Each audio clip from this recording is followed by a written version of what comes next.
Let us start with Mangalacharan.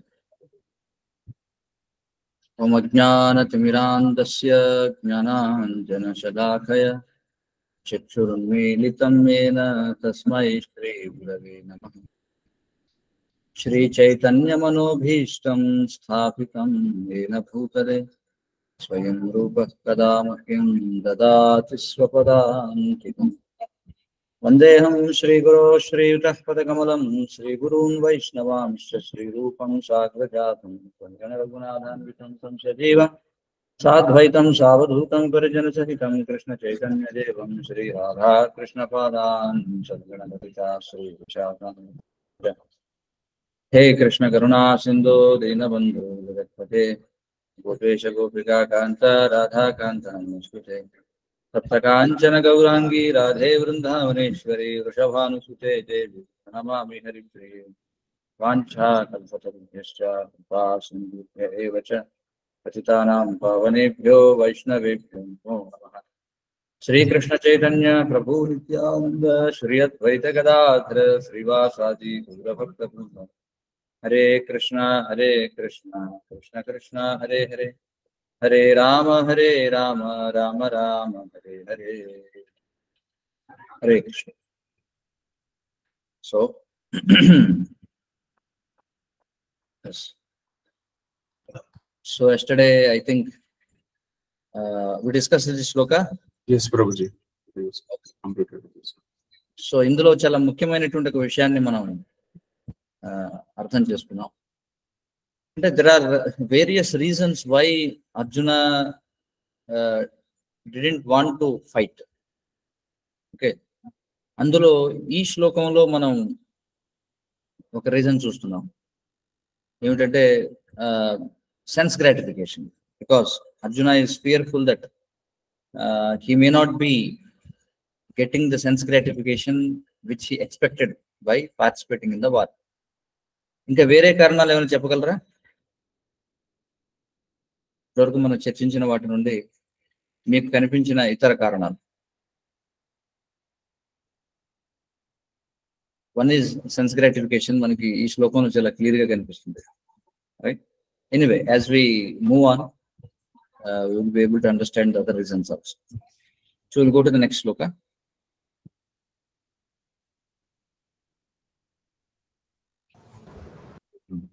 So ఈ శ్లోకంలో ఇంకొక రీజన్ మనం చూడొచ్చు.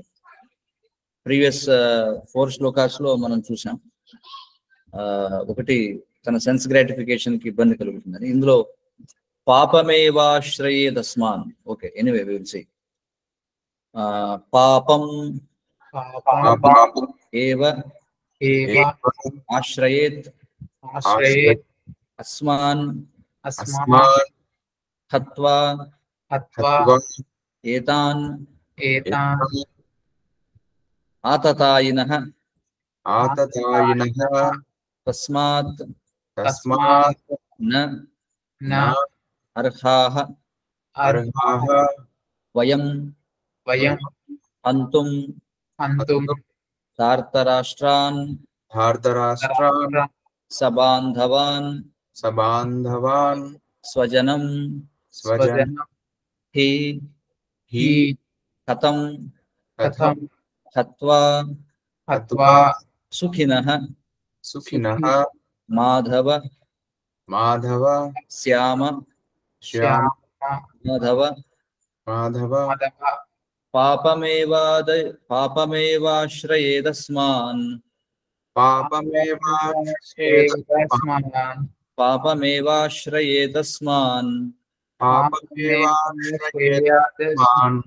హత్వైతాన్ ఆతతాయినః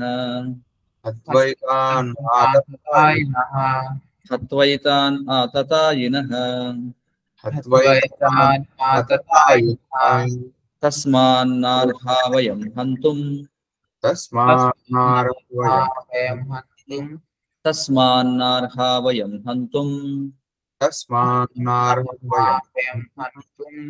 ధార్తరాష్ట్రాన్ సబాంధవాన్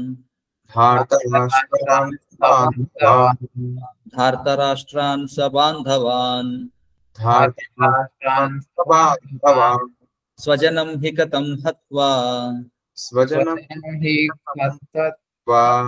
స్వజనం హి కథం హత్వా Svajanam hi hikatam katahan va. సుఖినః శ్యామ Madhava Sukinah Syama Shyama Madhava సుఖినః శ్యామ Madhava Sukhina Shyama Syama Madhava పాపమేవాశ్రయే తస్మాన్ Papameva Tasmat హత్వైతాన్ ఆతతాయినః Advaitan Tatayinaha తస్మాన్నార్హా వయం హంతుం Tasmat Narhavayam Hantum ధార్తరాష్ట్రాన్ సబాంధవాన్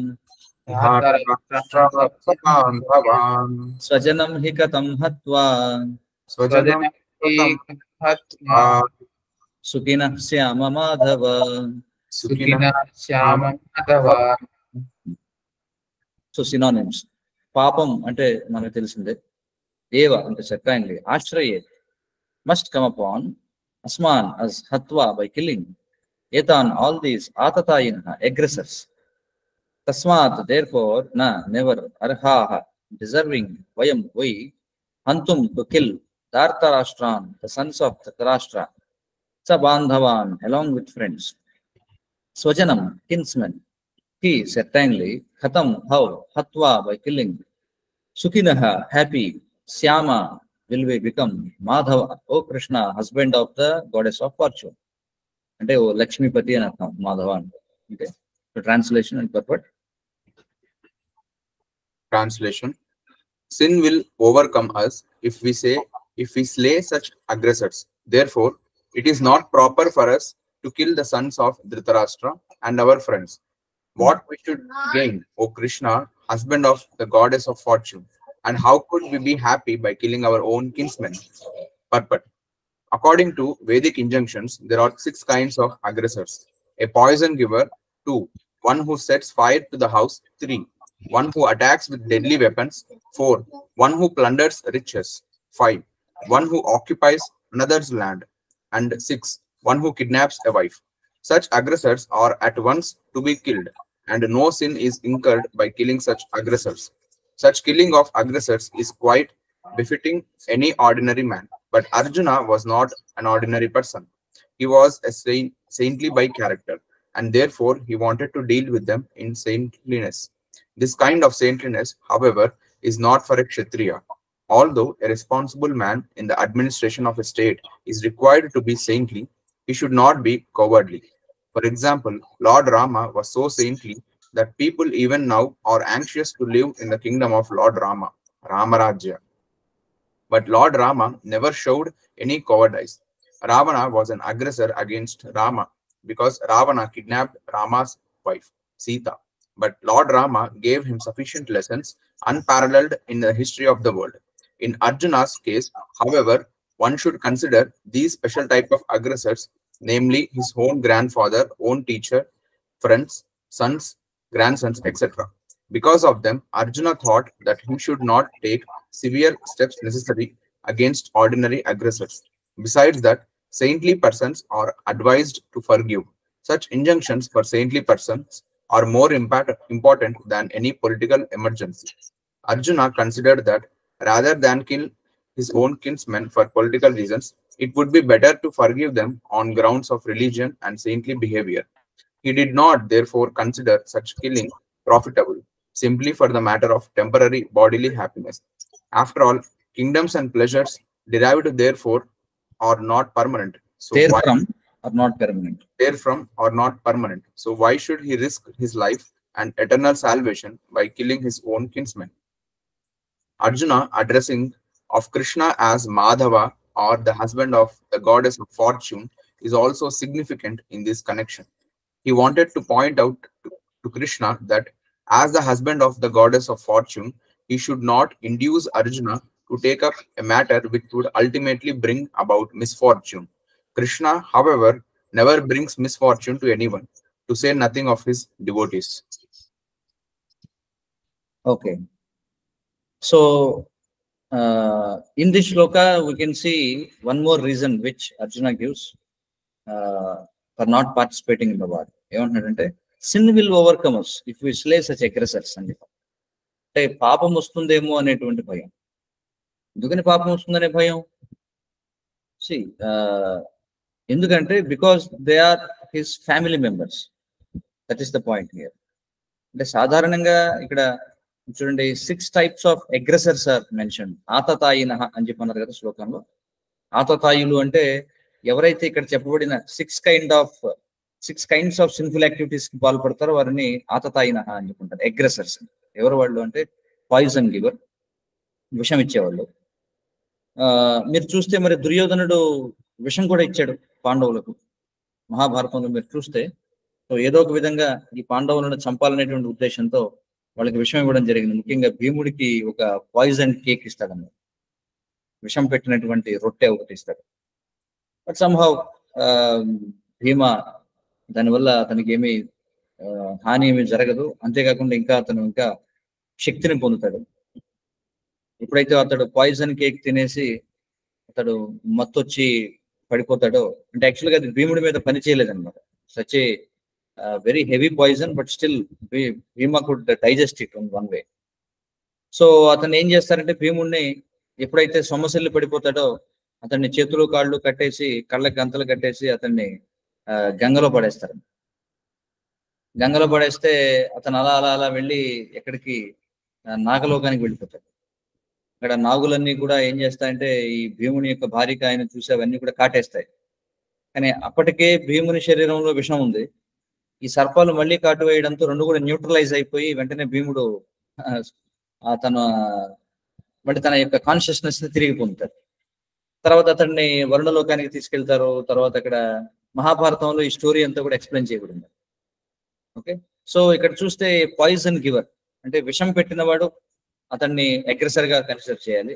అలాగే one who sets fire to the house.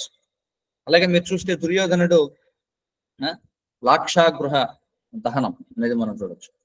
ఎప్పుడైతే వారణావతం అనేటువంటి ప్రదేశానికి ధృతరాష్ట్రుడు ఏం చేస్తారంటే ఈ పాండవులందరినీ కూడా పంపిస్తాడు. వాళ్ళకు కుట్ర పొందుతారని, ఏదో ఒక విధంగా వాళ్ళని సంహరించాలని. సో ల్యాక్ అని చెప్పంటాం. దాంతో తయారు చేసినటువంటి గృహంలో ఈ పాండవులందరూ ఉంటారు. వన్ ఫైన్ డే మొత్తాన్ని దాన్ని నిప్పి పెడతారు. సో అది కూడా జరిగింది. One who attacks with deadly weapons, that also happened. One who plunders riches, మరి వాళ్ళ రాజ్యాన్ని దోచుకున్నారు వాళ్ళు. One who occupies another's land, one who kidnaps a wife. ఇక్కడ మనం జోదం ఆడిన తర్వాత జోదంలో ఎప్పుడైతే ఓడిపోతారో ద్రౌపదిని బలవంతంగా లాక్కొస్తారండి. ఇక్కడ ఏం చెప్తున్నారంటే such aggressors are at once to be killed and no sin is incurred by killing such aggressors. So ఇలాంటి వారిని అందరినీ కూడా రెండవ ఆలోచన లేకుండా immediately they can be killed అనమాట. ఈ 6 రకాల పనులు చేసిన వారు. ఓకే, అలా చేయడం వల్ల వాళ్ళకి పాపం ఏది కూడా రాదు. Such killing of aggressors is quite befitting in ordinary man. అంటే సాధారణ వ్యక్తి చంపినా తప్పు లేదు. But Arjuna was not in ordinary person. అయితే ఇక్కడ అర్జునుడు బాధపడుతున్నది ఏమిటి అంటే ఇక్కడ మనకి ఎక్స్ప్లెయిన్ చేస్తారు. Because of his saintly behaviour ఒకటి. రెండవది వాళ్ళందరూ కూడా తన యొక్క బంధువులు అవ్వడం చేత.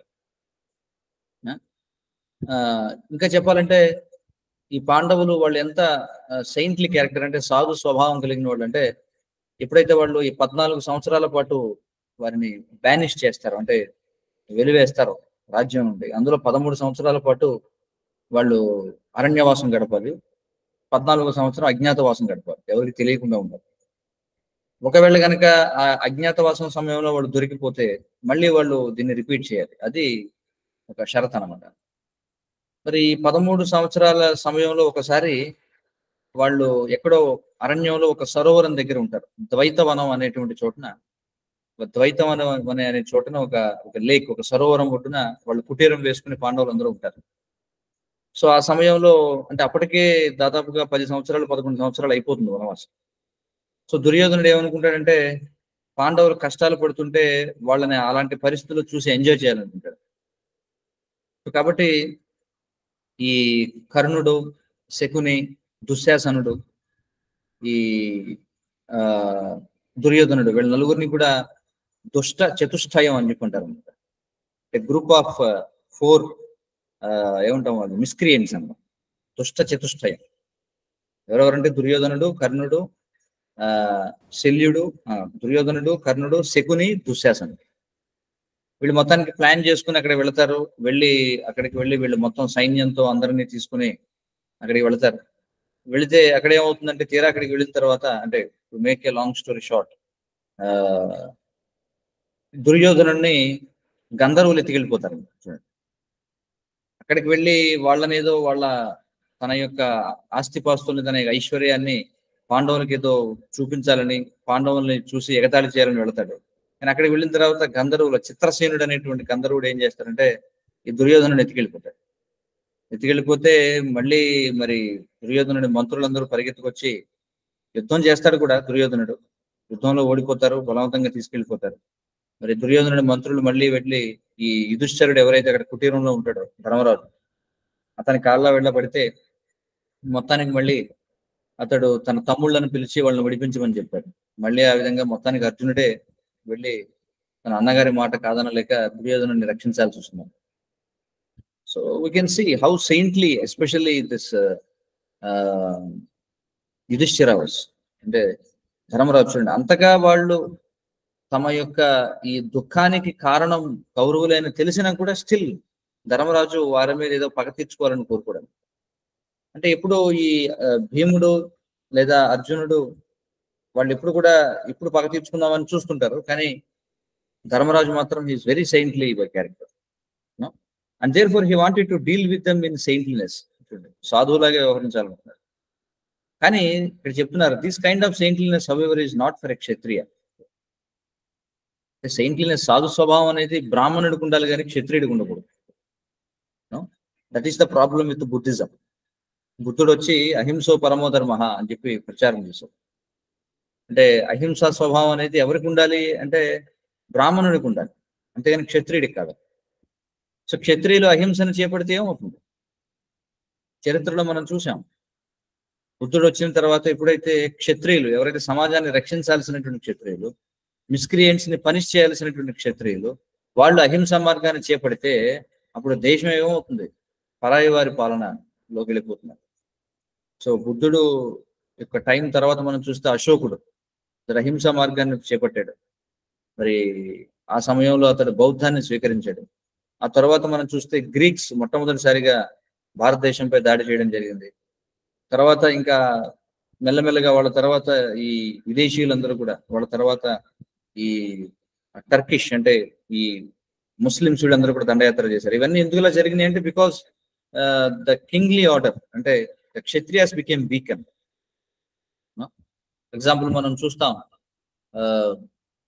మహాత్మా గాంధీ చూస్తే ఆయన నాన్ వైలెన్స్ అనేటువంటి విధానాన్ని చేపట్టాడు.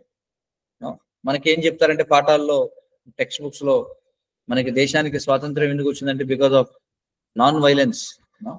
ఆ పాలసీ ఏదైతే ఉందో గాంధీది, ఆ పాలసీ వల్ల వచ్చిందని చెప్తారు. But actually if you see Britishers they never cared for Gandhi అని వాళ్ళు ఎప్పుడు పట్టించుకోలేదు.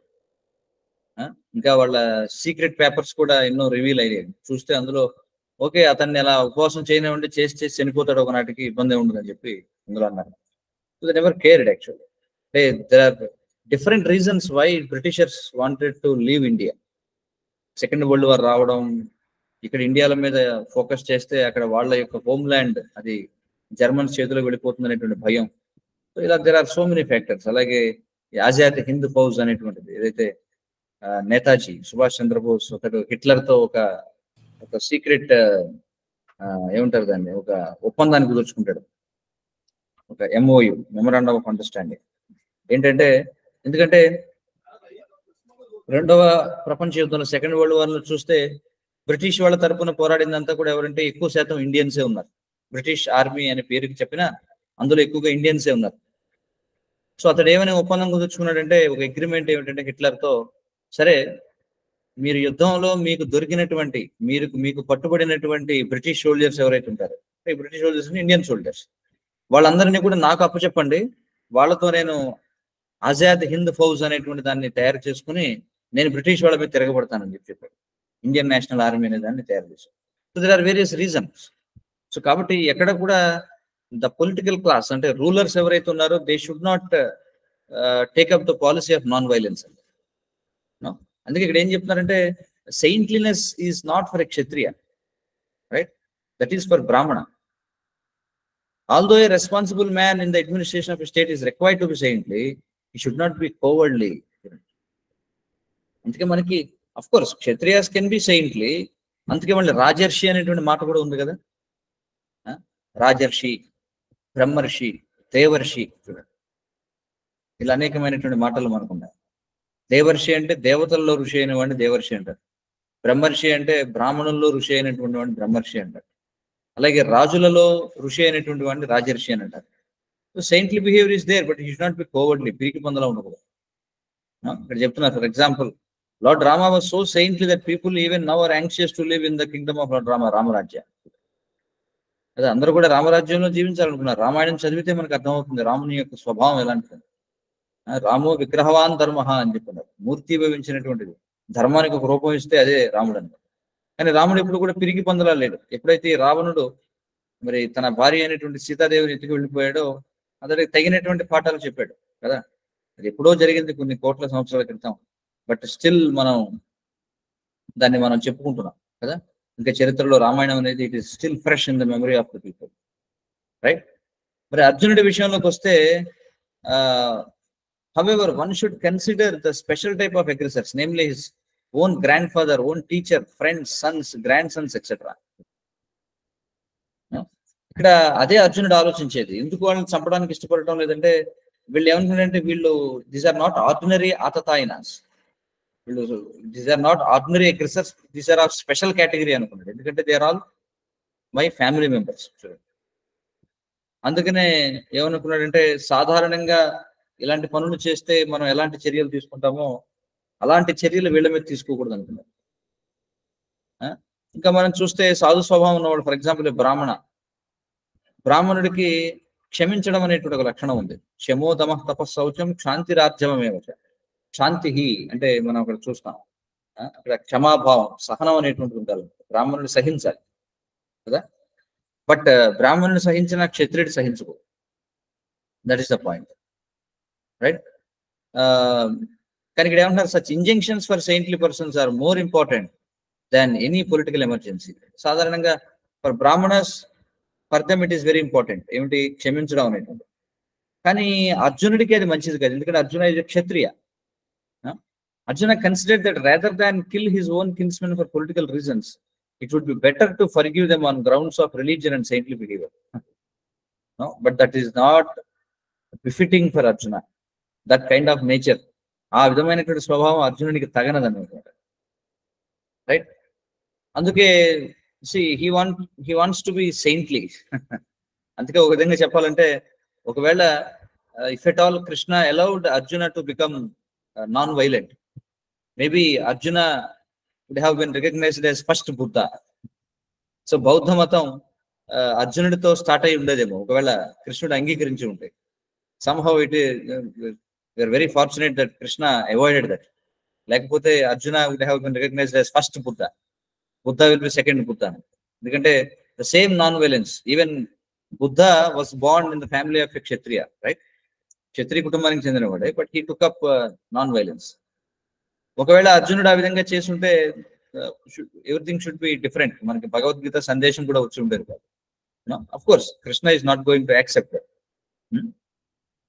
సో అందుచేత చూడండి, after all kingdoms and pleasures derived there from are not permanent.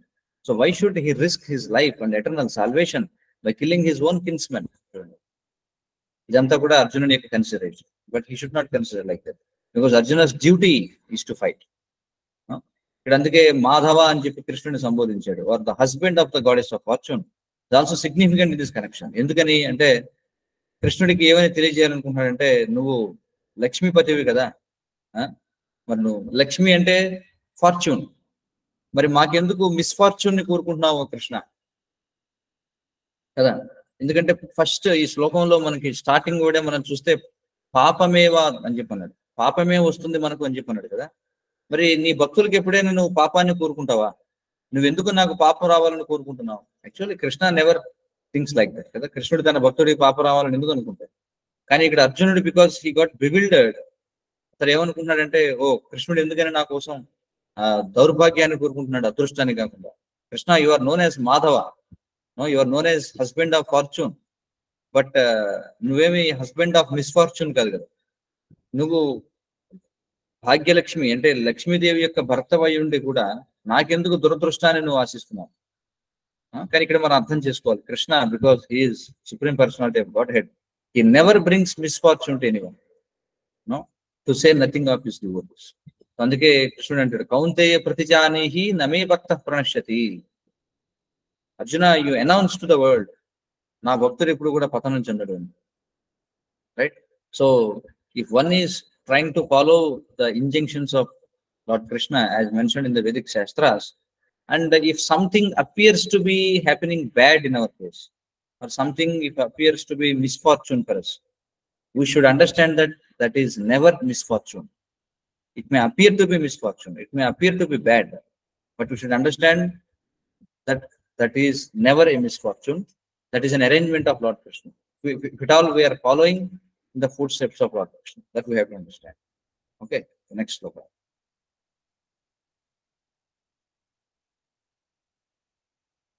Yeah.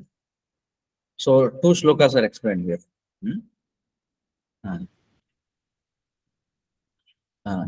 Yadi यदि api अपि ete एते na न pashyanti पश्यन्ति lobha लोभ upahata उपहत chetasah चेतसः kshaya कुलक्षय kritam कृतं dosham दोषं mitradrohe मित्रद्रोहे cha च patakam पातकं katam कथं na न ज्ञेयं नेयम् अस्माभिः अस्माभिः पापात् पापात् अस्मात् अस्मात् निवर्तितुं निवर्तितुं कुलक्षय कुलक्षय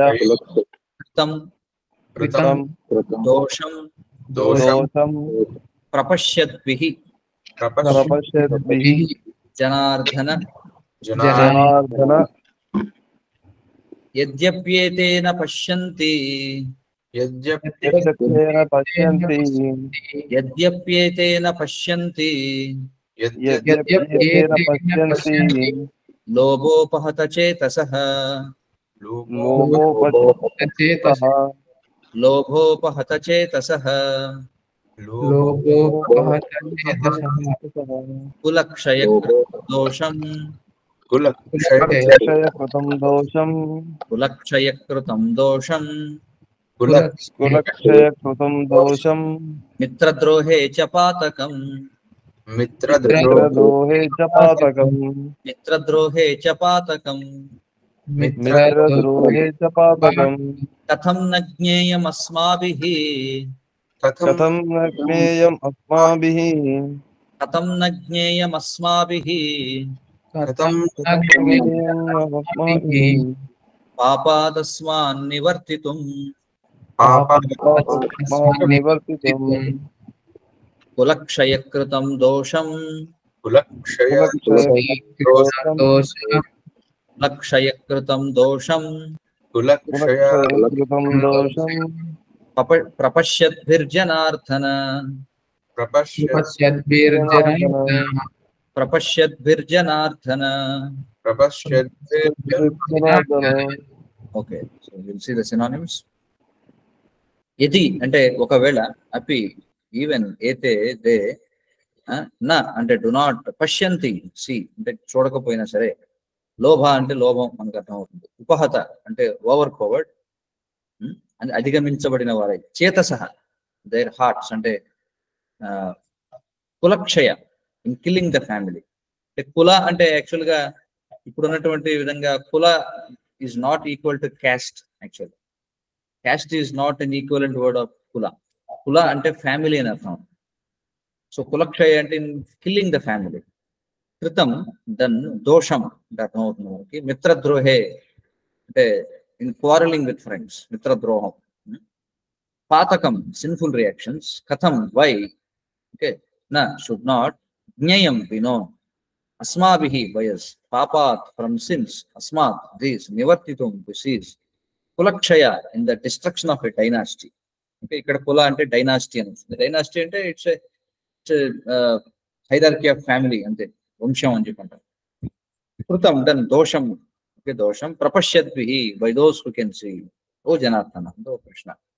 The translation in purport, you can read.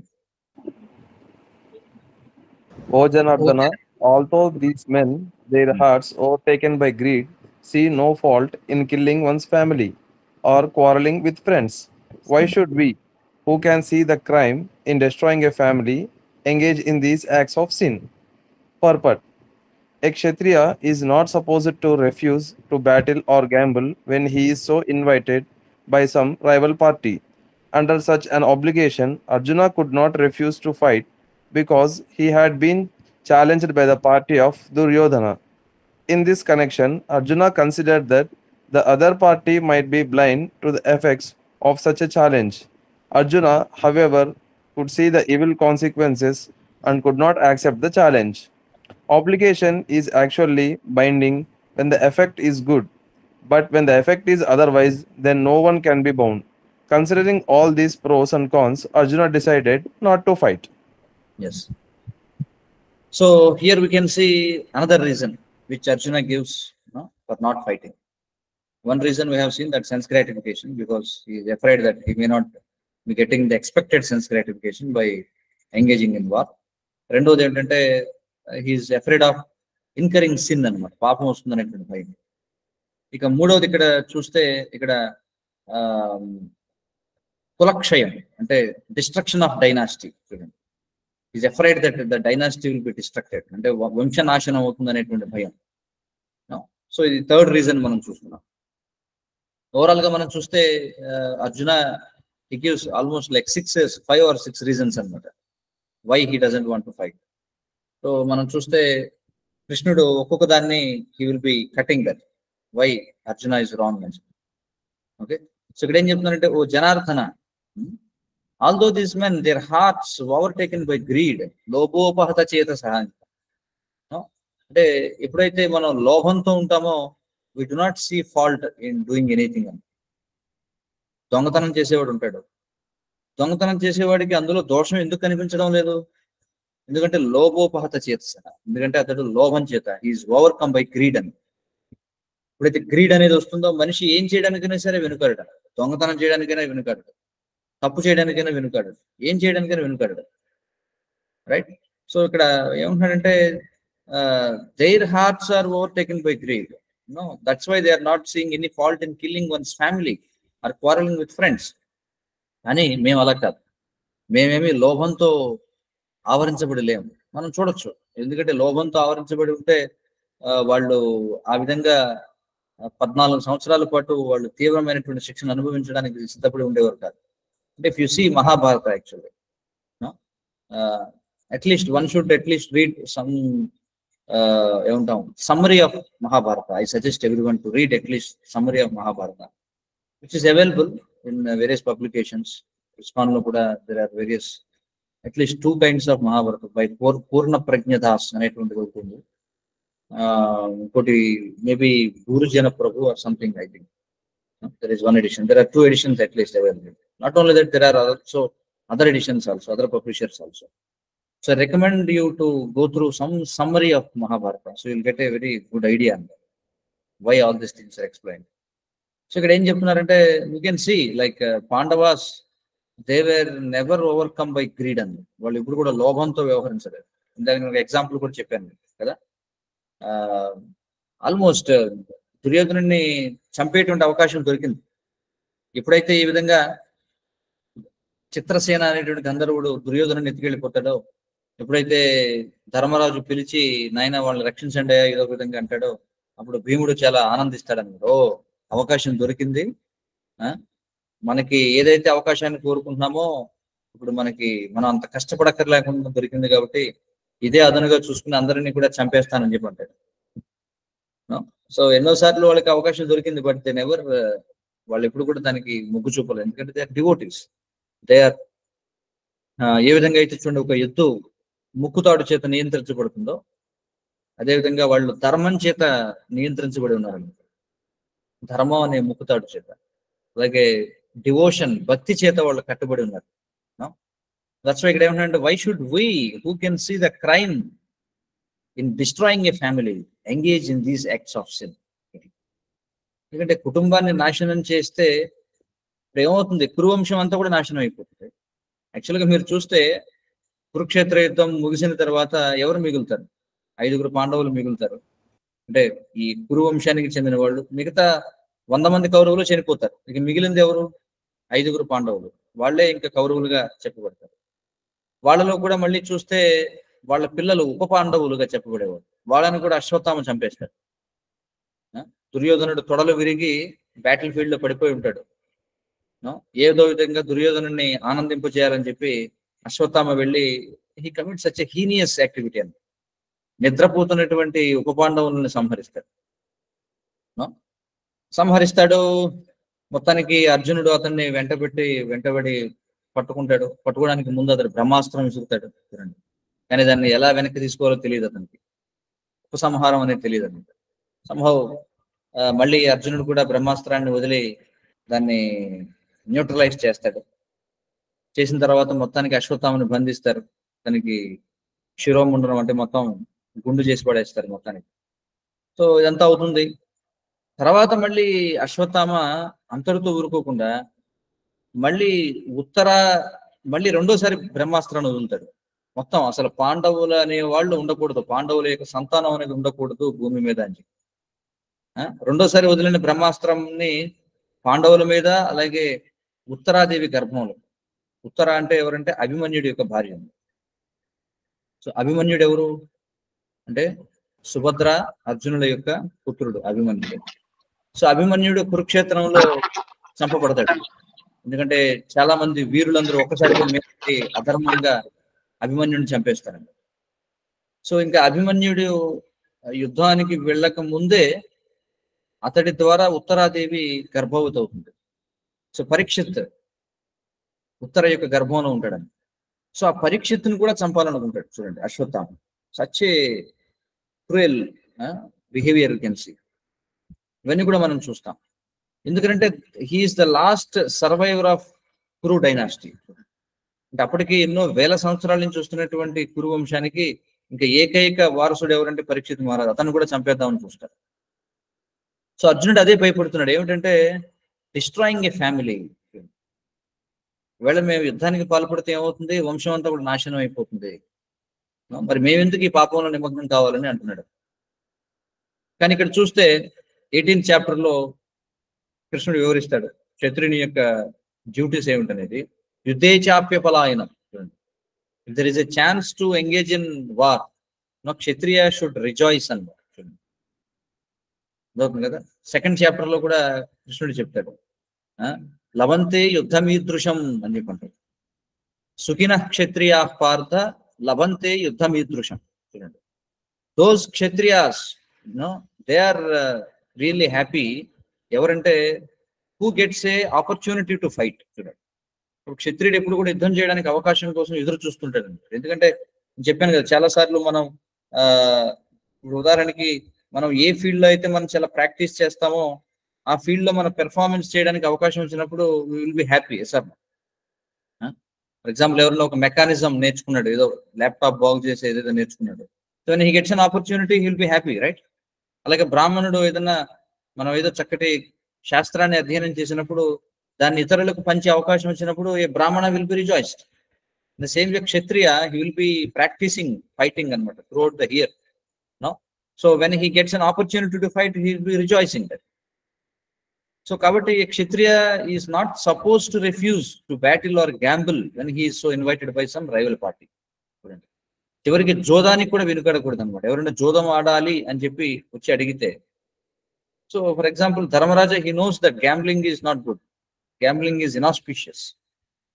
ఎప్పుడైనా సరే జోదం అనేది అమంగళకరమైనటువంటిదని తెలుసు, అది కుటుంబాల మధ్య స్నేహితుల మధ్య గొడవలు పెడుతుందని తెలుసు. But still it is mentioned in shastras that if a kshatriya approaches us with an opportunity to engage in gambling, Kshatriya should not దాన్ని తిరస్కరించకూడదు, అలాగే యుద్ధం చేసే అవకాశం వచ్చింది తిరస్కరించు. సో ఆ విధంగా చూస్తే Arjuna could not refuse to fight because he had been challenged by the party of Duryodhana. కానీ ఇక్కడ ఏం ఆలోచిస్తున్నాడంటే Arjuna considered that the other party might be blind to the effects of such challenge. సరే ఛాలెంజ్ చేస్తున్నావు గుడ్డిగా, అంటే నీకు అసలు ఎంతవరకు నీ వరకే ఆలోచిస్తున్నావు కానీ నువ్వు రాజ్యాన్ని భోగించాలనుకుంటున్నావు, కానీ నువ్వు రాజ్యాన్ని భోగించాలంటే నీ వంశం అంతా నాశనం అయిపోతుందనే ఆలోచన లేదా నీకు కదా. దుర్యోధనుడి విషయంలో ఆలోచిస్తున్నాడు, అసలు వీడు ఎందుకు ఆలోచించడం లేదు. ఏదో కొద్ది కాలం పాటు వీడు బతుకుతాడు, బతికినంత కాలం రాజ్యభోగాలను అనుభవించడం కోసం why he has to kill all the whole dynasty. అదే అర్జునుడు ఆలోచన. అందుకే Arjuna, because he is a devotee, he could see the evil consequences and could not accept the challenge. No? Obligation is actually binding when the effect is good. ఇది కూడా మళ్ళీ ధర్మశాస్త్రాల్లో ఒక నియమం అనమాట. One of the dharmic principles ఏంటంటే చూడండి, obligation is actually binding when the effect is good, but when the effect is otherwise then no one can be bound. చూడండి, this is one of the dharmic principles. ఈ principle మనకి ఎక్కడ కనిపిస్తుంది అంటే, at least 2 examples I can give in the histories, అంటే శాస్త్రాల్లో. ఒకటి, ఎప్పుడైతే వామనుడు బలి చక్రవర్తి దగ్గరికి వచ్చి 3 అడుగుల స్థలాన్ని అడుగుతాడు, ఎప్పుడైతే బలి చక్రవర్తి దానికి అంగీకరిస్తాడో, బలి చక్రవర్తి యొక్క గురువు అయినటువంటి శుక్రాచార్యుడు అతను పసిగడతాడు, వచ్చిన వాడు ఏదో is not an ordinary Brahmana, ordinary brahmachari, but he's lord Vishnu himself. 3 అడుగులు నెపంతో మొత్తం బలి మహారాజుకి ఏమీ లేకుండా చేస్తాడనే విషయం తెలుసు శుక్రాచార్యుడు. అప్పుడు శుక్రాచార్యుడు ఏమంటాడంటే, చూడు, మాట ఇచ్చిన ప్రతిసారి నిలబెట్టుకోవాల్సిన అవసరం లేదు, ఎందుకంటే నువ్వు ఇచ్చినటువంటి మాట వల్ల వచ్చేటువంటి effect if it is otherwise, అంటే ఇఫ్ ఇట్ ఈస్ నెగిటివ్, అది అనుకూలంగా ఉండకపోతే దెర్ ఈస్ నో ఆబ్లిగేషన్ అని చెప్పి అంటాడు. సేమ్ వే మనం చూస్తే రామాయణంలో కూడా చూస్తే, రాముడు ఎప్పుడైతే తండ్రి యొక్క మాటకు కట్టుబడి ఉంటాడో, జాబాలి లాంటి మహర్షులు కొంతమంది ఏమంటారంటే, రామా నువ్వు తండ్రి మాటకి కట్టుబడి ఉండాల్సిన అవసరం లేదు, ఎందుకంటే నీ తండ్రికి నువ్వు ఇచ్చినటువంటి మాట వల్ల నష్టమే జరుగుతుంది, కానీ అయోధ్య నగరానికి, అయోధ్య రాజ్యానికి లాభం జరిగేలా లేదు, కాబట్టి నువ్వు ఆ మాటను నిలబెట్టుకోవాల్సిన అవసరం లేదు అని అంటారు. The same principle is being quoted here. Obligation is actually binding ఎప్పుడు మనం మన యొక్క ధర్మాన్ని, మన యొక్క ఆబ్లిగేషన్ ని పూర్తి చేయాలంటే when the effect is good, but when the effect is otherwise then no one can be bound. So ఈ ప్రిన్సిపల్ ని అర్జునుడు ఫాలో అవుదామని చూస్తున్నాడు. Considering all these pros and cons, Arjuna decided not to fight. So ఇవన్నీ ఆలోచించుకొని, ఏమిటి, ఎలాగో దానికి సెన్స్ గ్రాటిఫికేషన్ రాదు, పాపం వస్తుంది, అలాగే డైనాసిటీస్ అన్ని కూడా నాశనం అయిపోతాయి, ఇవన్నీ ఆలోచించి మొత్తానికి it's better not to fight అని అనుకుంటున్నాడు. నెక్స్ట్ శ్లోక.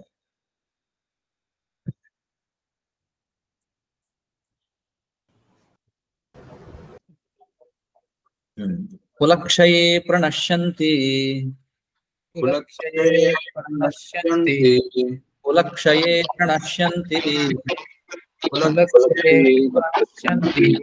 కులధర్మాః సనాతనాః కులధర్మాః సనాతనాః ధర్మే నష్టే కులం కృత్స్నం ధర్మే నష్టే కులం కృత్స్నం ధర్మే నష్టే కులం కృత్స్నం ధర్మే నష్టే కులం కృత్స్నం అధర్మోభిభవత్యుత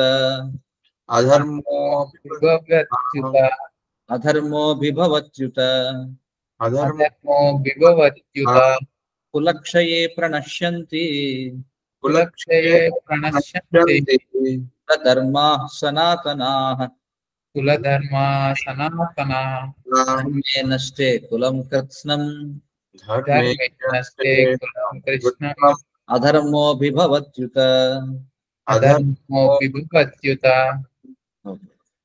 సో ఇక్కడ చూస్తే సినానిమ్స్ చూస్తే కులక్షయే, చూడండి, కుల అంటే ఇక్కడ ఫ్యామిలీ అనే అర్థం వచ్చింది చూడండి, క్షయే అంటే నాశనం కావడం, destroying the family.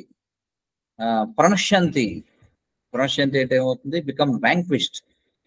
కులధర్మాః, the family traditions. సనాతనాః, ఎటర్నల్. ధర్మే, రిలీజియన్. నష్టే, బీయింగ్ destroyed. కులం, ఫ్యామిలీ. కృత్స్నం, హోల్. అధర్మః, irreligion. Abhibhavati transforms. Uta, it is said. Okay. Read the translation. Okay. With the destruction of the dynasty, the eternal family tradition is vanquished, and thus the rest of the family become involved in irreligion purport. In the system of Varnashrama institution, there are many principles of religious traditions to help members of the family grow properly and attain spiritual values. The elder members are responsible for such purifying process in the family, beginning from birth to death. But on the death of elder members, such family traditions of purification may stop, and the remaining younger family members may develop religious habits and thereby lose their chance for spiritual salvation. Therefore, for no purpose should the elder members of the family be slain. Okay. So Arjuna is continuing his arguments. No? Why he doesn't want to fight. With the destruction of the dynasty. So one reason he is citing is destruction of dynasty. Okay, that is one reason. So with the destruction of dynasty, the Vamsham Nashanam aithe, the eternal family tradition is vanquished. Right? And thus the rest of the family becomes involved in irreligion. No? See, in the system of Varnashrama, Varnashrama and everything, Varna and Ashrama, there are two things here. No? Varna anedi for the material upliftment of the society. Ashrama is for the spiritual upliftment of the society. Okay? Because we have taken a material body and we are in the material world, so we cannot ignore the material side of our existence. Okay? We understand that we are not this material body, we are spirit soul. But still, because we have accepted a material body, we cannot completely ignore the material side of our existence. So, parallelly, there should be a system whereby we can develop both material and spiritual. Okay? So, Dhanni Drushtilo Pettukoni, Lord Krishna, he himself classified the human society into 8 divisions. 4 divisions for social upliftment and 4 divisions for spiritual upliftment. So 4 divisions of material upliftment emitante Brahmana, Kshatriya, Vaishya and Sudra. And 4 divisions for spiritual upliftment emitante Brahmachari, Grihastha, Vanaprastha and Sannyasa. Brahmachari ante student life, Grihastha ante family life, Vanaprastha ante retired life, and Sannyasa ante renounced life. Even all go spiritual upliftment. No? Because without this scientific division of society, human, wherever there is no scientific division of Varna and Ashrama in human society, that is no longer human society. It ceases to be human society. It is an animal society. That we have to understand. Okay. But now, if you see it in today's society, we don't have this division. We don't have this scientific division. Of course, naturally we find this division everywhere in the world. No, but that should be done scientifically, right? But it has become a matter of hypocrisy in Kali Yuga. No? A person, he may take birth in a Brahmana family, but he will be doing the work of a laborer. But still he recognizes himself, still he calls himself as a Brahmana, just by wearing a thread. That's not the point. So, in the system of Varnashram institution, there are many principles of religious traditions to help members of the family grow properly and attain spiritual values. So many principles are there. No? Because human life means responsible life. Human society should not be leading an irresponsible way of life. So, on the human life, there are so many restrictions are there. No? So, Mari, these principles are follow Brahmanas, they have a set of rules and regulations. And irrespective of their Varna and Ashrama, there are some common principles for the whole society. కొన్ని common principles ఉంటాయి and కొన్ని specific principles కూడా ఉంటాయి. No? For example, meat eating, intoxication, gambling and illicit sex. These are prohibited for all the classes of people. So 8 divisions lo evaru kuda ee 4 cheyakudadu. ఇవి అందరికీ common గా ఉన్నాయి. అవి కాకుండా specifically for Brahmanas there are some specific principles. అలాగే క్షత్రియాస్ కి కొన్ని, వైశ్యాస్ కి కొన్ని, అలాగే శూద్రాస్ కి కొన్ని, బ్రాహ్మణాస్ కి కొన్ని, ఇట్లా ఎవరికి వాళ్ళకి డిఫరెంట్ సెట్స్ ఆఫ్ ప్రిన్సిపల్స్ అనేవి ఉన్నాయి. మరి ఇవన్నీ సరిగ్గా ఎగ్జిక్యూట్ అవుతున్నాయా లేదా అని చూడాల్సిన బాధ్యత ఎవరిది అంటే elder members are responsible. So what ever rules మెన్షన్డ్, mentioned what is the goal of those principles అంటే టు ప్యూరిఫై అవర్ ఎగ్జిస్టెన్స్. వాటిని ఏమంటారంటే సంస్కారాలు అని చెప్పి అంటారు. అంటే ప్యూరిఫికేటరీ రైట్స్, ప్యూరిఫికేటరీ యాక్టివిటీస్ అని చెప్పి అంటారు. అర్థవుతుంది కదా. సో ఈ ప్యూరిఫికేటరీ ఏవైతే ఉన్నాయో, సెకండ్ ప్రాబ్లమ్ హియర్. సో ఈ ప్యూరిఫికేటరీ యాక్టివిటీస్ ఏవైతే ఉన్నాయో అవి జరుగుతున్నాయా లేదా అని చూసేటువంటి బాధ్యత ఎవరిది అంటే elder members of the family అనమాట. అర్థవుతుంది కదా. అంటే మనం పుట్టిన దగ్గర నుంచి చనిపోయే వరకు, for example this purificatory activity start with గర్భాధాన సంస్కారం. గర్భాధాన సంస్కారం అంటే even before mother and father unites to beget a child, there is a samskara called గర్భాధాన సంస్కారం. దానివల్ల ఏమవుతుందంటే ఒక మంచి సంతానం అనేది వస్తుందండి. అలాగే మనకి దట్ ఈస్ ద ఇనీషియల్ సంస్కారం, దట్ ఈస్ ద ఫస్ట్ సంస్కారం. అండ్ ద లాస్ట్ సంస్కారం ఏమిటి అంటే అంత్యేష్టి అని చెప్పి అంటాం. అంటే ఫైనల్ రైట్స్ అని చెప్పి అంటాం. అంటే చనిపోయిన తర్వాత, ఒక వ్యక్తి చనిపోయిన తర్వాత అతనికి చేసేటువంటి అంత్యక్రియలు అని చెప్పి అంటారు కదా, అవి ఫైనల్ రైట్స్ గా చెప్పబడతాయి.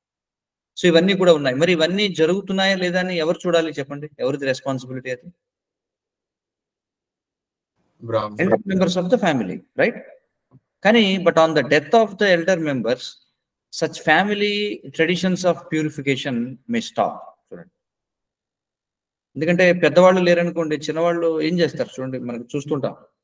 ఎప్పుడైతే సూపర్వైజ్ చేయాల్సినటువంటి పెద్దవాళ్ళు లేకపోతే చిన్నవాళ్ళు లైట్ తీసుకుంటారు. Even though they know what to do, but వాళ్ళు ఏం చేస్తారంటే ఎనీవే పెద్దవాళ్ళు లేరు కదా అని చెప్పి వాళ్ళు దాన్ని పట్టించుకోకపోవచ్చు, రైట్? సో అందుకే ఇక్కడ ఏమంటున్నాడంటే such family traditions of purification may stop and the remaining younger family members may develop irreligious habits and thereby lose their chance for spiritual salvation అని చెప్పంటున్నారు. సో ఈ సూపర్విజన్ అనేది ఖచ్చితంగా ఉండాల్సిందే ఎక్కడైనా సరే. Parents are not supervising what happens చెప్పండి. తల్లిదండ్రులు లేకుండా అనాథులుగా పెరిగిన వాళ్ళు ఉంటారు, వాళ్ళు ఏమైపోతారు చెప్పండి?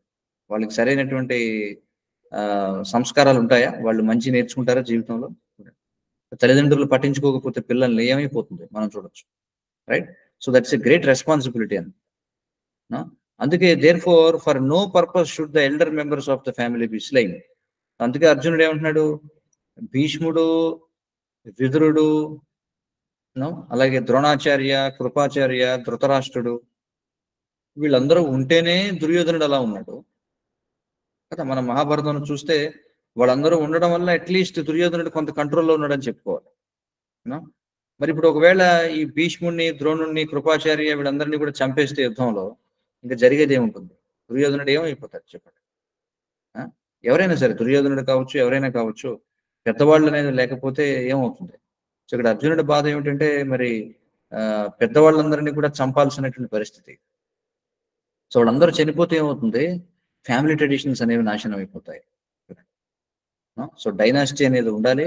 డైనాసిటీ అనేది ఉంటే ఎటర్నల్ ఫ్యామిలీ ట్రెడిషన్స్ అనేవి కొనసాగుతాయి. అలా కొనసాగడం వల్ల ధర్మం అనేది నిలబడుతుంది. కానీ ఒకవేళ వంశం అనేది నాశనం అయితే ఫ్యామిలీ ట్రెడిషన్స్ అన్ని కూడా నాశనం అయిపోతాయి. ఎందుకంటే అవి జరిగేలా చూసేవాళ్ళు ఎవరు కూడా ఉండరు. అవి జరగకపోతే ఏమవుతుంది? అధర్మం అనేది వ్యాపిస్తుంది అని చెప్పి ఇక్కడ అర్జునుడు అంటున్నాడు. Okay, next shloka. Can go to next Shloka.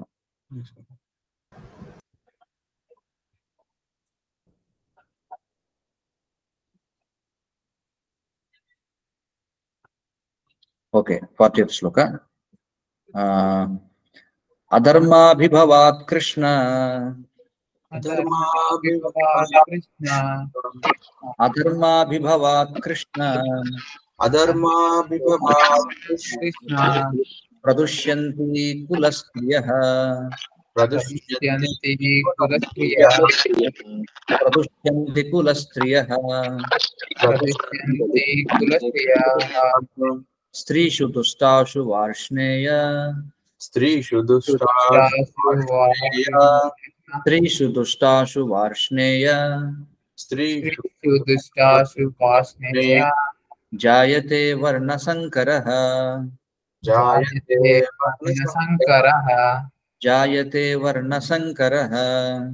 Jayate Varna Sankaraha. Adharma Bhibhavat Krishna.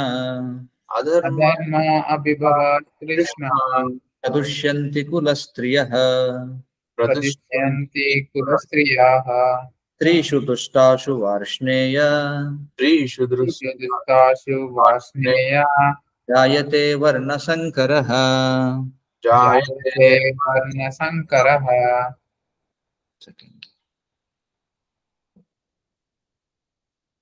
Okay, so ఇక్కడ మనం చూస్తే yeah, so let us see the synonyms here. అధర్మ, అధర్మ అంటే ఇర్రిలిజియన్ అని అర్థం. తర్వాత అభిభవాత్ అంటే హ్యావింగ్ బికమ్ ప్రామినెంట్, అంటే ఎప్పుడైతే అధర్మం అది పిచ్చురిల్లిపోతుందో ఇప్పుడు ఏమవుతుంది, ఓ కృష్ణ ప్రదుష్యంతి బికమ్స్ పొల్యూటెడ్. కులస్త్రియ ఫ్యామిలీ లేడీస్, స్త్రీషు బై ద ఉమెన్హుడ్, దుష్టాషు being so polluted, Varshneya descendant of Vrishni, జాయతే comes into being varna sankaraha, unwanted progeny. Okay, so you can read the translation. Translation. When the irreligion is prominent in the family, O Krishna, the women of the family become polluted, and from the degradation of womanhood, O descendant of Vrishni, comes unwanted progeny. Purport. Good population in human society is the basic principle for peace, prosperity, and spiritual progress in life. The Varnashrama religious principles were so designed that the good population would prevail in society for the general spiritual progress of state and community. Such population depends on the chastity and faithfulness of its womanhood.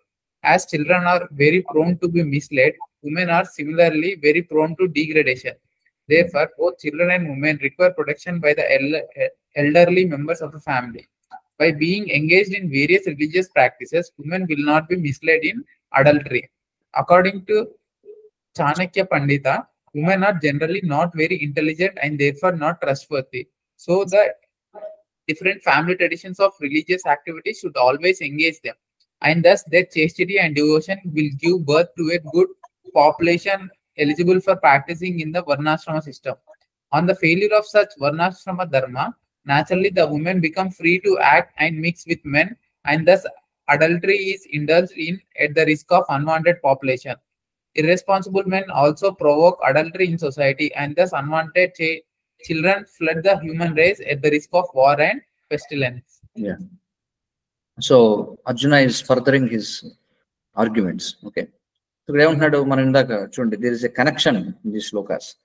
Previous శ్లోకంలో మనం చూస్తే ఏమన్నాడు అక్కడ, first why he doesn't want to engage in war అంటే, because if I has to engage in war, because this is a fratricidal war అని చెప్పంటారు, అంటే ఇది కుటుంబ యుద్ధం అన్నమాట. No, not only that, it's a world war actually, ఎందుకంటే the whole world got separated between Kauravas and Pandavas. So ఖచ్చితంగా ఒక పెద్ద మారణ హోమం జరగబోతుంది. నో, సో దానివల్ల ఏమవుతుందంటే many dynasties will be vanquished, there is no doubt in that. ఎన్నో వంశాలు నాశనం అయిపోతున్నాయి. సో వంశాలు నాశనం అవుతాయి. ఎందుకంటే in a war who will participate? Traditionally only men use to take part in war. Women are not allowed to participate in war. It's a new concept అనమాట. ఈ రోజుల్లో కొత్తగా ఉమెన్ కూడా ఆర్మీలో చేరడం అనేది మనం చూస్తున్నాం. బట్ యాక్చువల్లీ వార్ అంటే only men has to participate. So when men participate in the war, మరి మెన్ అంటే ఎవరు? Traditionally women, Vedic Shastras, they enjoin that women should be protected in every stage of life. No? In childhood, women should be protected by her father. In youthhood, she should be protected by her husband. And in old age, women should be protected by her son. This is the system.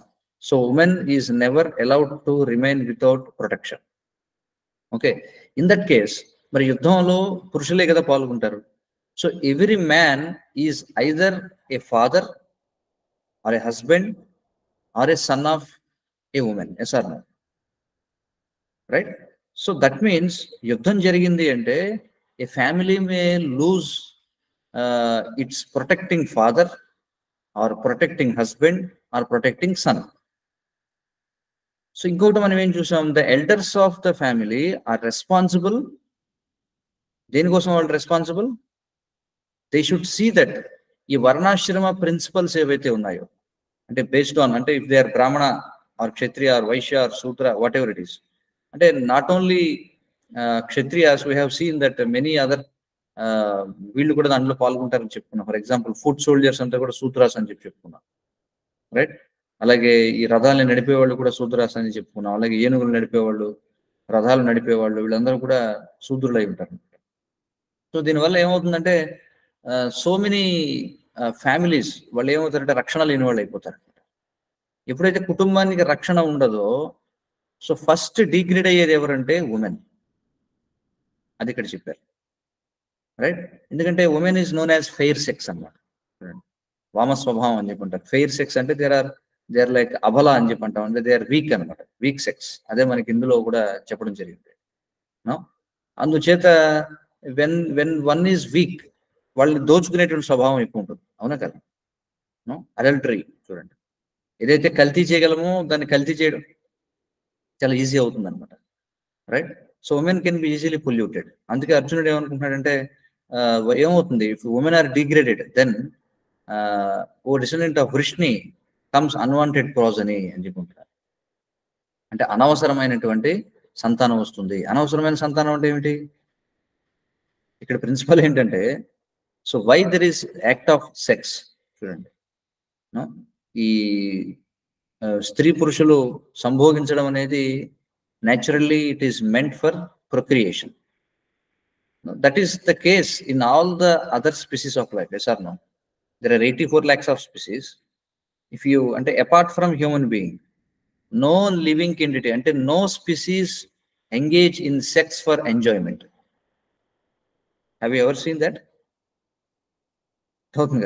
There is no concept of enjoying sex in other forms of life. They engage in sex only for procreation. But in human form of life, sex is taken like a kind of enjoyment, right? అందుకే మనం చూసుకుంటాం ఈ for example pornography. It's a big challenge to the society, especially youth. మనం చూస్తే it's a great ఏమంటాం, ఒక for example masturbation అనేది ఏదైతే ఉందో, హస్తప్రయోగం అని చెప్పంటాం, it has become a common activity. From very young age people they participate, అంటే దే డూ దిస్. సో దానివల్ల వాళ్ళ యొక్క జీవితాలని కూడా నాశనం అయిపోతుంది. సో ఇక్కడ పాయింట్ ఏంటంటే, ఈ సృష్టిలో భగవంతుడు ఈ సెక్స్ అనే దాన్ని ఇచ్చింది దేనికోసం అంటే కేవలం సంతానాన్ని ఉత్పన్నం చేయడం కోసం, ఫర్ ప్రొక్రియేషన్. సో అందుకే ఇక్కడ అర్జునుడు ఏమంటున్నాడంటే, if women are not protected, then that leads in unwanted progeny. So it's a heavy word అనమాట, unwanted progeny అని చెప్పి. అంటే దీన్ని ఏమన్నారు ఇక్కడ శ్లోకంలో చూడండి, వర్ణ సంకరం అని చెప్పి అన్నారు కదా.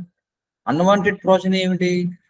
అన్వాంటెడ్ ప్రోజనీ అంటే అర్థం, traditionally if they want to engage in sex, they use to engage only for procreation. అవుతుంది కదా. Unnecessarily for enjoyment they never use to engage in sex. Unwanted progeny ఎవరిని అంటారంటే, ఎంజాయ్మెంట్ కోసం సెక్స్ చేస్తే దానివల్ల పుట్టినటువంటి వాళ్ళని అన్వాంటెడ్ ప్రోజనీ అంటారు. You understand the point? Try to understand it soberly. See, sex is meant for procreation, so there should be a planning. ఎప్పుడు వాళ్ళు సెక్స్ చేయాలి అంటే పిల్లల్ని కనాలి అని అనుకున్నప్పుడు సెక్స్ చేయాలి. కానీ ఒకవేళ పిల్లల్ని కనడం కోసం కాకుండా ఎంజాయ్మెంట్ కోసం సెక్స్ లో పాల్గొనడం వల్ల ఏమవుతుంది?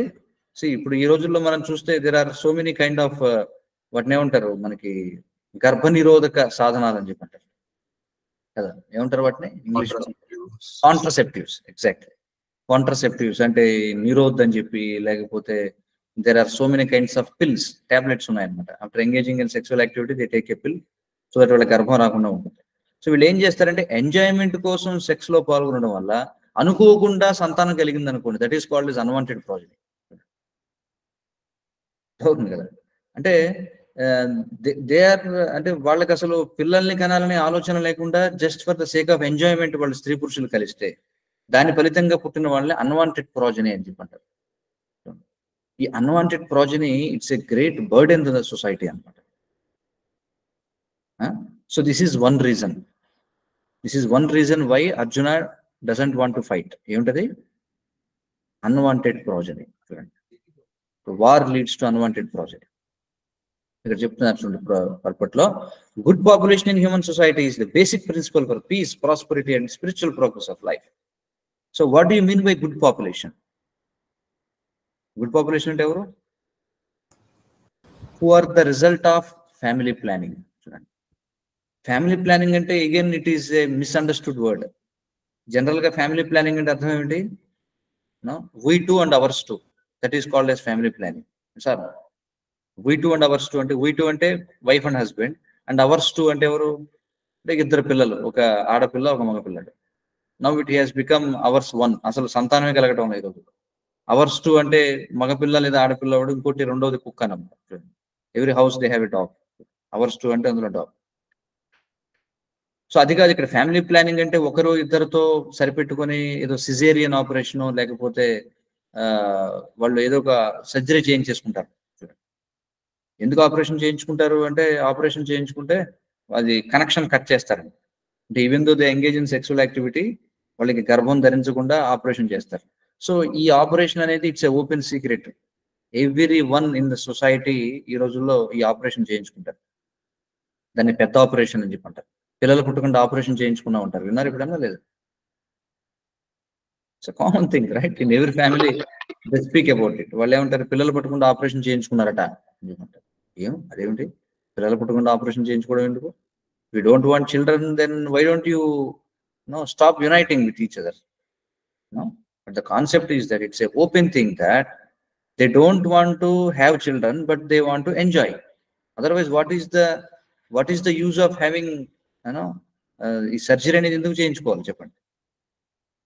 అవసరం లేదు. సో దీన్ని బట్టి మనకు అర్థమవుతుంది how much society is into having sex. The whole society is actually ఒక విధంగా చెప్పాలంటే ఏ విధంగా అయితే గులాబ్ జామ్ పాకంలో మునిగిపోయి ఉంటుందో, in the same way the whole society is immersed in the sex అన్నమాట. The whole society, everything we see, everything మనం వినేది అంతా కూడా ultimate goal is to enjoy the sexual pleasure అంతే. రైట్? సో గుడ్ పాపులేషన్ అంటే ఏమిటంటే, ఎప్పుడైతే స్త్రీ పురుషులు భార్యాభర్తలు ఇద్దరు కూడా వాళ్ళు చాలా ప్యూరిఫైడ్ మైండ్తో, ప్యూరిఫైడ్ కాన్షియస్నెస్తో వాళ్ళు ఒక మనకి మంచి సంతానం కలగాలి. మంచి సంతానం అంటే ఇక్కడ అర్థం ఏమిటి? One who is healthy and one who is healthy spiritually. చూడండి, one who is spiritually strong. ఆ విధమైనటువంటి సంతానాన్ని, అంటే మనకు పుట్టేటువంటి వాడు సమాజానికి ఉపయోగపడాలి కానీ సమాజానికి వాడు ఒక భారంగా తయారవ్వకూడదు, భూమికి భారంగా మారకూడదు. మనకు పుట్టేటువంటి సంతానం he should be abiding the rules and regulations given by the supreme personality of God head. అంటే భగవంతుడు ఇచ్చినటువంటి శాస్త్రం ఏదైతే ఉందో, శాస్త్రాన్ని అనుసరించి జీవించేటువంటి సంతానం మనకి కావాలి అనే ఉద్దేశంతో, ప్యూరిఫైడ్ కాన్షియస్నెస్ తో ఎప్పుడైతే భార్యాభర్తలు కలుస్తారో దాని ఫలితంగా కలిగేటువంటి సంతానాన్ని గుడ్ పాపులేషన్ అని చెప్పంటారు, సత్సంతానం. So if you want peace, prosperity and spiritual progress in life, we need good population. Right? So ఈ గుడ్ పాపులేషన్ ఉండే విధంగా మనకి వర్ణాశ్రమ అనేది డిజైన్ చేయబడింది. రైట్? వుడ్ ప్రొవైడ్ ఇన్, చూడండి, good population would provide in society for the general spiritual progress of state and community.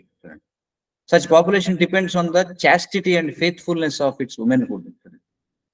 మరి సొసైటీలో గుడ్ పాపులేషన్ అనేది కావాలి అంటే అది దేనిపై ఆధారపడుతుందట?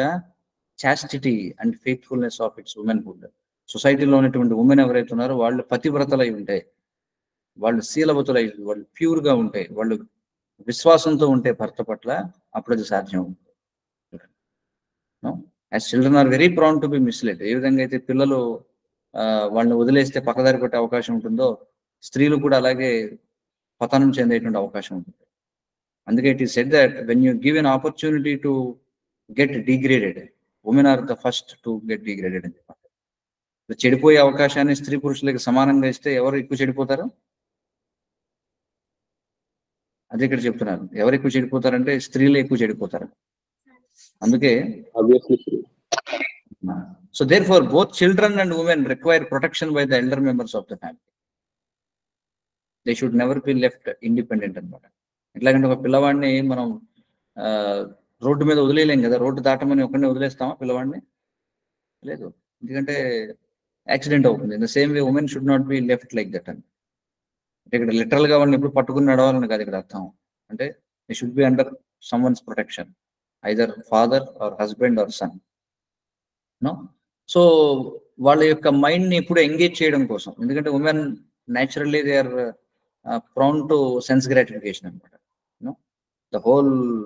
The way the woman's body is created, that is meant for sense gratification. So in sense gratification, women are always ahead of men అనమాట. That's how they are created. That's a natural principle. So అందుకోసమే ఏమిటంటే ఏ విధంగా అయితే చూడండి idle brain is evil's workshop అని చెప్పి అన్నారు.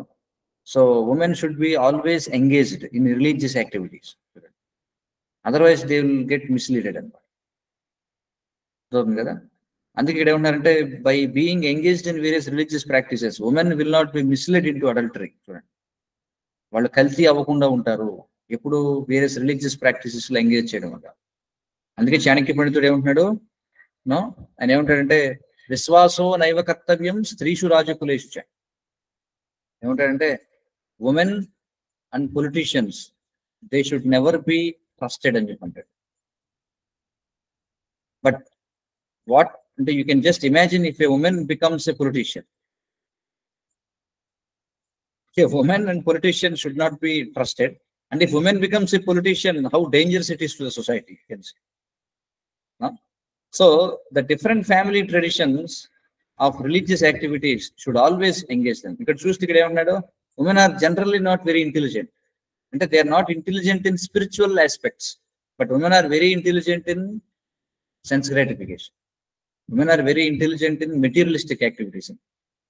So that's why if you see in material education, women are always on top. చూడండి ఈ కార్పొరేట్ ఎడ్యుకేషన్ ఇన్స్టిట్యూషన్స్ లో మీరు చూస్తే ఎవరు ఎక్కువ ఉంటారు ర్యాంక్స్ లో, ఫస్ట్ ర్యాంక్, సెకండ్ ర్యాంక్ అన్ని కూడా ఎవరికి వస్తున్నాయి ఈరోజు ఎంట్రన్స్ ఎగ్జామ్స్ లో, వాటిలో వీటిలో women are always. సో అలాగే ఇప్పుడు మీరు చూస్తే జాబ్స్ లో కూడా మీరు క్యాంపస్ ప్లేస్మెంట్స్ కావచ్చు, అవి ఇవన్నీ కూడా they give preference to women. Anyway it's a very big subject, we will discuss when we get chance about it. So కాబట్టి ఏంటంటే, సో అందుకే వర్ణాశ్రమ సొసైటీలో different family traditions of religious activity should always engage them.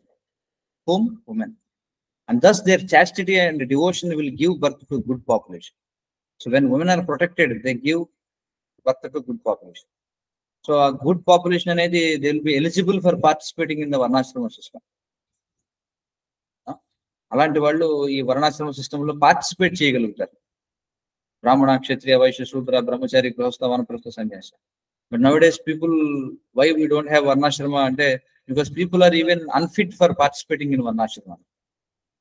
వాళ్ళకి ఎందుకంటే why?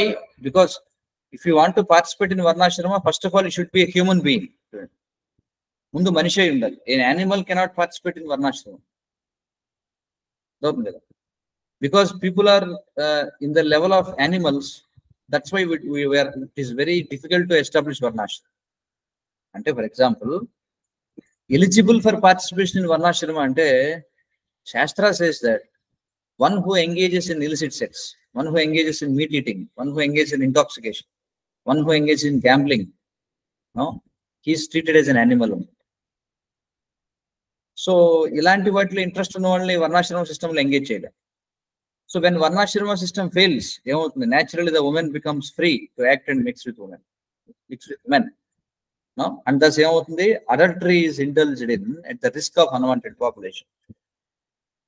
So ఇలాంటి వర్ణ సంకరం అని చెప్పుకుంటాం, unwanted population. దానివల్ల ఏమవుతుంది, మొత్తం అంతా కూడా సొసైటీ అంతా కూడా స్పాయిల్ అయిపోతుంది. Adultery is indulged. సో ఎప్పుడైతే స్త్రీలు ఈ విధంగా రక్షణ లేకుండా మనసుకు నచ్చిన వాడిని, ఈ రోజుల్లో లైక్ లవ్ మ్యారేజెస్ అని చెప్పంటారు కదా. లవ్ మ్యారేజ్ అంటే ఏమిటి అర్థం? లస్ట్ మ్యారేజ్ అనమాట. Because actually there is no love in this society.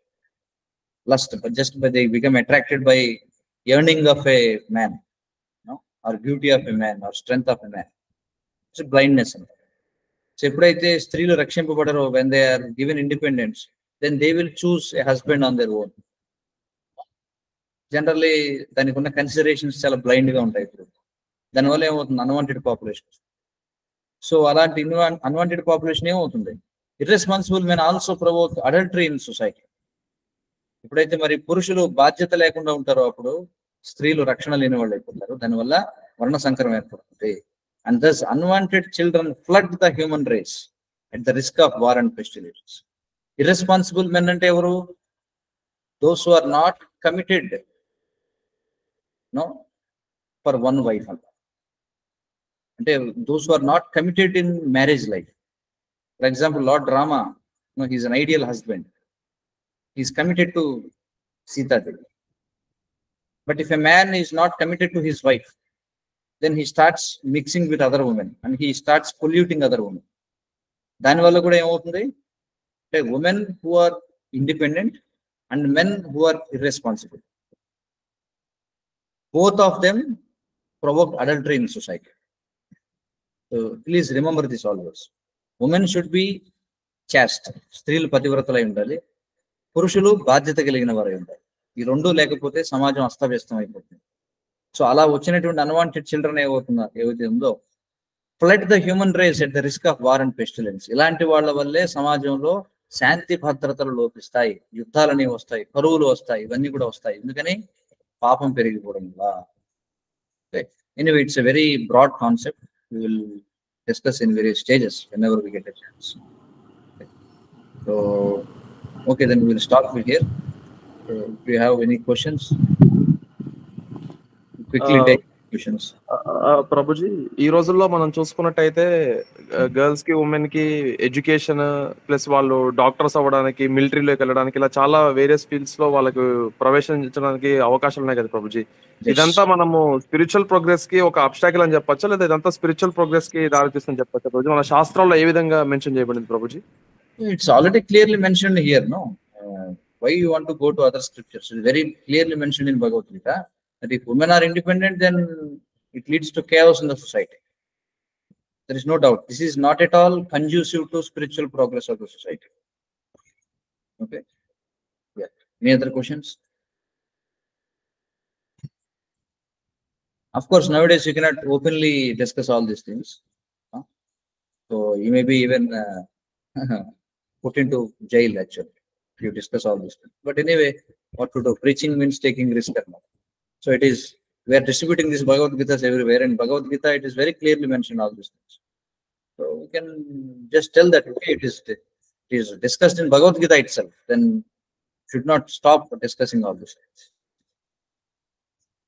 Okay. So any other? Yeah, probably. So what determines our death, Prabhuji? అంటే మనం ఎలాంటి పనులు చేయడం వల్ల, లేకపోతే ఏం చేయడం వల్ల మనకు డెత్ వస్తుంది? కొందరికి లైక్ ఎర్లీగా వస్తుంది, కొందరికి లేట్ గా వస్తుంది. We will take this question in the next session. So let us limit our discussion. Let us limit the questions to today's discussions. Prabhu, one question. Ikkada women are very prone to degradation another కదా Prabhu. So Yes. దీని గురించి elaborate చేయగలరు? Like why are, in compared to men, why are they more prone to degradation? See, because I told you like women are fair sex and చెప్పాను. See, every woman and men both are soul, spirit soul. Sir, no? ఎవరినైతే women అంటున్నామో, ఎవరినైతే men అంటున్నామో, actually they are not their bodies, but they are వాళ్ళు ఆత్మలు. కానీ why one gets a male body and why one gets a female body అంటే based on our desires అని. ఎప్పుడైతే మనం ఎక్కువగా ఎంజాయ్ చేయాలనుకుంటామో ఈ మెటీరియల్ వరల్డ్ లో, then we tend to get a female body. కదా. సో అఫ్ కోర్స్ స్త్రీ అయినా పురుషుడైనా ఇద్దరు కూడా ఆత్మే. కానీ మనకు ఉన్నటువంటి కోరికలను బట్టి, మనం చేసేటువంటి పనులను బట్టి మనం స్త్రీ పురుష దేహాలను పొందుతాం. Right? So when one has the propensity to enjoy very much, then they are given female body by the arrangement of laws of nature. That is the simple way of telling that. Anyway, that we will discuss whenever we get a chance. So much is there. So it's already time. Okay, so Krishna willing, we'll meet the next weekend. And also, as I discussed with Mohit, I think we can plan, because it is anyway summer. Maybe I think if we get any holidays, then we can plan to have a short trip somewhere, and 1 day or 2 days program. Chakrapan is also there here today, so I think you can plan. So anyway, we are meeting every week offline, but I think should meet often online. I mean offline also. Online లో కలుస్తున్నాం ప్రతి వారం కూడా, but offline లో కూడా మనం sessions conduct చేస్తే it will be more healthy, and we can discuss more things, because we have time consideration, time limits in mind. At least if we meet sometime, then we can discuss more. Prabhuji if possible ISKCON భీమవరంలోనే conduct చేయొచ్చు కదా ప్రభుజీ, అంటే అక్కడికి చూసినట్టు ఉంటుంది, visit చేసినట్టు. All these things you can discuss with Chakrapani and Mohit. Okay, so with that, so I request everyone to please chant Hare Krishna, Krishna Krishna, Hare Rama, Rama Rama, Hare Hare. So please follow the 4 regulative principles: no meat eating, no illicit sex, no gambling, and no intoxication. Please chant Hare Krishna every day. Please read Bhagavad Gita. If you have any doubts, you can personally message me in my WhatsApp. So I think many of you are having some other questions also. You can just send me a message. I will try to answer them as my time permits. Okay. So Bhagavad Gita as it is ki jai. Jagat Guru Srila Prabhupada ki jai. Jai. Vancha kalpatarubhyascha kripa sindhubhyascha patitanam pavanebhyo vaishnavibhyo namo namaha.